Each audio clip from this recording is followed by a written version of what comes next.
নেশাগ্রস্ত এক ব্যক্তিকে গ্রেপ্তারকে কেন্দ্র করে উত্তপ্ত বাইখোড়া থানা। দীপঙ্কর বিশ্বাস নামে এক ব্যক্তিকে নেশায় আসক্ত হবার অভিযোগে গ্রেপ্তার করেছিলেন এসআই স্বপন দেববর্মা।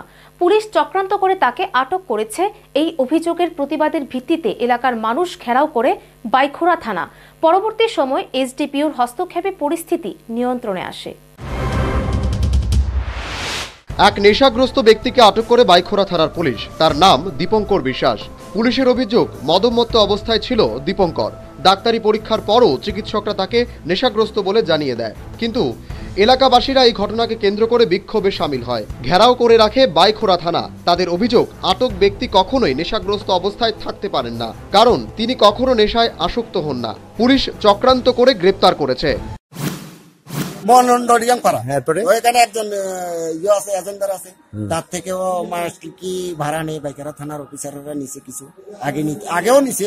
আমি একদম 100% শিওর, আমার নিজের সামনেও নিছে, আমি দেখছি যে এরকম। আচ্ছা, আপনারা কি ওখানে মেডিকেলে করাইবেন আবার? হ্যাঁ, আমরা ওখানে মেডিকেল করাবো। আমি মদ খাইছি না দাদা, আমি মদ খাইছি না কই আমার লকাবের ভিতরে ঢুকিয়ে দিছে। 1-1.5 ঘন্টা ঢুকিয়ে রাখছে আমাকে। পুরো এরিয়াতে জানেন, যদি আমি মদ খাই বা আমি কইছি তো লগে লগে স্যার, আমি যদি মদ খাইয়া থাকি আমি ইয়ে করে ভালো করে ট্রিটমেন্ট করে আনি আমার লকাবের ভিতরে ঢুকিয়ে না, এইভাবে ঢুকিয়ে না স্যার। 100 বার হাত জোর করে কইছি আমি মদ খাইছি না, আমার বিয়ার নিয়ে আপনারা ঢুকাইতেছেন। তাই না আমার কাছে তুমি কি নেতা নাকি? স্বপন বাবু জিজ্ঞাসা। আমি কোনো পরিচয় দিছি না দাদা। আমি একজন কিন্তু ভারতীয় জনতা পার্টির পৃষ্ঠভূমি, 38 জুলাই 11 নম্বর বুথে। Bureau report, news vanguard.